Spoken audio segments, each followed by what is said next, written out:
Well, good evening, everybody. Real pleasure to be here this evening and to see such an amazing turnout for this.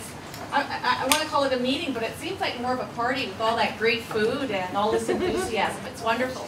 My name's Barbara McNeil. I've been asked to facilitate this. I'm not quite a local gal. I've used your facility when my son's been here for some hockey tournaments, but I don't know it as well as you do. So there's a very interesting evening planned, and I'm going to hand this mic over to your mayor, who's going to give some welcome remarks. Thanks, Barbara. And thank you all for coming out tonight on a Thursday night. This is we've been really looking forward to the beginning of this consultation. Council and administration have been planning the process for some time, and I think administration has come up with a really great process for the community planning the redevelopment of this facility. It's going to be quite a lengthy process, and Patrick will walk you through all of that. I'm really just here, as Barbara said, to welcome you all on behalf of Council, many of whom are here tonight as well. And Council will be at the tables listening, but not directing the conversation. So thank you again. It's great to see so many people here, and this is all about community building community, which is how the Council wants to move things forward. So have a great time, and encourage friends to get involved later on. There'll be a lot more opportunity. Now everybody's wondering what they're in for tonight, because you sit down at these tables to which you've been assigned, and there's all kinds of interesting pieces of paper there. So let me give a quick overview of process. There will be some presentations in terms of the project background and scope, an overview of this consultation process, and then an introduction of the toolkit for how public engagement is going to be gathered. Throughout those different presentations, we'll stop after each one so that you can have a chance at your table to have a quick clarification on it and determine if you've got any questions that need to be answered at that point. And I think that's what we've got for opening stuff. And now I'm going to hand it over to Lori O'Brien, General Manager, Municipal Services, for project background and scope. Thanks, Barbara. Hi, everybody. It's great to see such a great turnout here. It just reflects the interest in recreation in this community, which makes this an amazing process to be part of. I wanted to tell you a little bit about the pool. I've been here about a year, and I was surprised to learn, and some of you may or may not know this, that the pool was actually built as an Olympic legacy project back in 1988. So it is 24 years old. It has served this community wonderfully. Many kids have learned to swim here. Probably some of your kids learned to swim here. Many people got jobs here, and many people had fun times here. So it's kind of sad to see it go, but at the same time, we have a $39.1 million facility ready to open to us down the street that we're really, really excited about. So it's kind of connected in terms of what's going on between Elevation Place and the old pool. So as you know, this pool, as I said, is 24 years old. It was a legacy project for Olympics. And from a maintenance point of view and from infrastructure point of view, it's just kind of starting to fail, like some of us are. And so there was a look at, do we reinvest? You know, do we keep the old pool going, or what do we do? And there was a great opportunity here to get some municipal service infrastructure funding.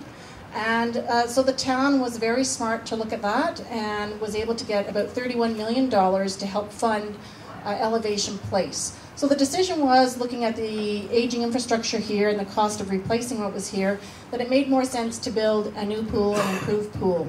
So at Elevation Place, we are going to have an aquatic center. And there's going to be a 25-meter pool there. There's going to be a lap water with warm water for people who enjoy warm water. A lazy river for our kids to have fun on, a slide, a very, very large hot tub. I think it's about a 32-person hot tub, a steam room, family change rooms, male and female change rooms. So we're just going to, we're really excited about it, and it's going to be a wonderful spot for us to get into.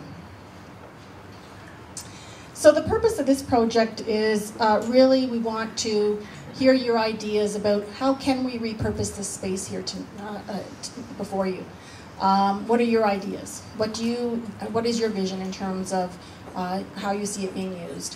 What are some of the gaps that we currently have in the community? What recreation needs are underserviced?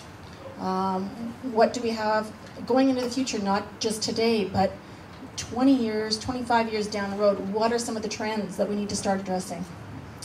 So it's about developing a concept for this space.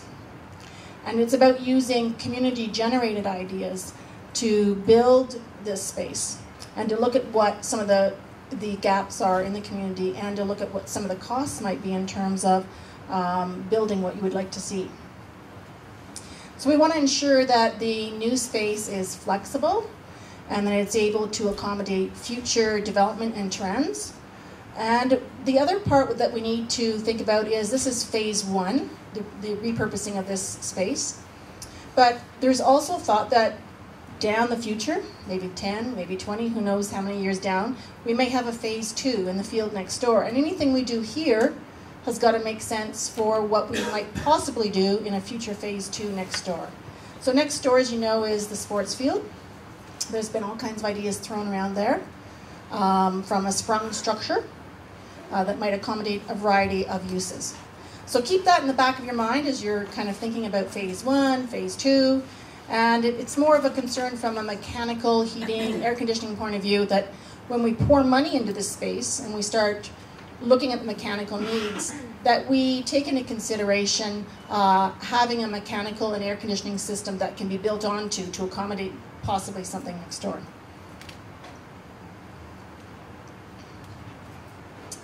So what does this project need to do? So council has given us a mandate, and some of the ideas that will be generated are going to be looked at in terms of whether it meets this mandate. So the old pool space should be flexible. It should be multi-purpose space. It should be suitable for families and people of all ages, and it should provide activities that are complementary to the existing recreation offerings and amenities. Okay? So we might have a bunch of hockey parents here tonight, you know, maybe they want another arena, right? But if that isn't a gap right now in our community, and it wouldn't complement our existing recreation facilities, we have to weigh in whether that would be a good choice or whether it wouldn't be a bad choice. And I'm picking on hockey because not that I don't like hockey, I have 3 boys, but we do have 3 arenas right next door that are really could be even more utilized than they are right now. All right, so I'm just using that as an example. The other thing that I would like to mention around scope of the project. So what is the scope of the project? So the very bright green area up on the screen, and there are some pictures of this around the room. That represents the existing pool. Okay, so that definitely is in scope.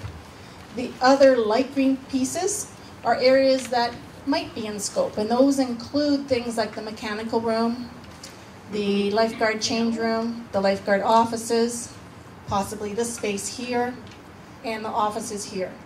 So whether they're in scope or out of scope, it really depends on the concept that we come up with and what makes sense for those spaces. So those are sort of up for debate. Okay. The other thing around scope is I want you all to know that there is currently no funding for this redevelopment project yet. Okay? So we have to keep cost in mind. We have to be reasonable about what we're doing. We are building a $39.1 million facility down the street, and we don't want to go bankrupt. So what we do has to be thought about in financial terms also. So we will be looking at the community for possible fundraising for the space. We will be looking at other grant opportunities for the space. So when would it be happening is a big question right now. We may have to take a little pause in our development efforts in the town so that we make sure that what we're doing is financially responsible. So we anticipate that right now, in 2012 in October, we're starting the process. That will go well into 2013. Sort of mid-year 2013, we should come up with a concept through this robust process of engagement. And then that will give opportunity then to plan, cost, get design people in around concept or concepts. When it's built, when we'll break ground is really unknown. It really does depend on finances and what we're able to do that is financially prudent. Okay, so I'll hand this over. Lori, I have a couple of questions. You ready? Is there an opportunity for interim use until such time as a master plan is framed? That's a very good question. So the facilities folks and I were chatting about what happens. So the plan is right now, when Elevation Place Pool opens, that we will keep this pool operating for a period of about 1 month, just in case something happens to the filtration system, new filtration system we have over there, and we've got classes running over there. It's like, oops, something's not right over there. What do we do? Oh, we can move kids and lessons and stuff back over here for a period of 1 month. So sort of as a safety zone for us. Past that 1 month, we will be shutting down the pool. And we actually have to find out more about how to do that from a facilities perspective.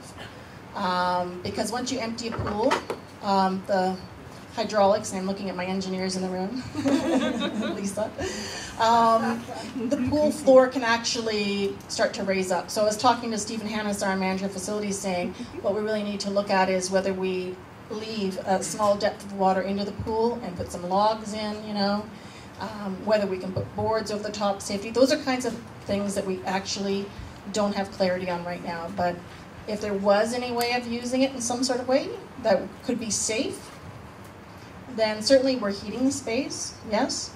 But what we have to be really concerned about is the safety, because it is a big concrete hole that people can fall in and really injure themselves. So our thinking right now is it won't be used as a community space, but if someone can convince us otherwise, of course, we're always open to having that conversation. Okay, great. Thanks, Lori. Here's the next question. What's the relationship between the sports field and CCHS? So CCHS is the high school. So the high school really enjoys the sports field right now, as do many of our day camps and programs. So that is, we've just started to we've only had one initial conversation with the principal there saying, this is a long-term vision that there might be a phase 2. Let's look at that. We have to look at the space. So there might be space if the board was willing to negotiate some of their land for use, if we used a joint use agreement, have a sprung structure on some of their land and our land. Maybe we can even keep a sports field. Or maybe not. Maybe the sprung structure goes right over the sports field. Certainly that sports field would be missed. It is well used by the high school, and it is a discussion we have to have in depth with the school. But that is a very long-term project, right? We're looking probably 10 years out for a phase 2. So I don't think it's something that we're going to really dive into now to have deep discussions about, but as we get closer to that, that's something that we would consider, look at use. Obviously, if you put a new sprung structure there, the high school would also enjoy that space. Hopefully during the day, the high school students would use it. We'd have a connection, maybe even possibly right to the high school, so that it was fully connected to the recreation center and the sprung structure. So all those things would have to be worked out 10 years out. Okay, thanks. And next question. Should we be discussing what we could do with the gymnastic space upstairs if it moved into the pool space? Yes, that has been bantered around. So yes, so the scenario that's being presented there is if the gymnastics space wanted to move into here, then that brings up a whole new discussion about what happens to the present gymnastics space.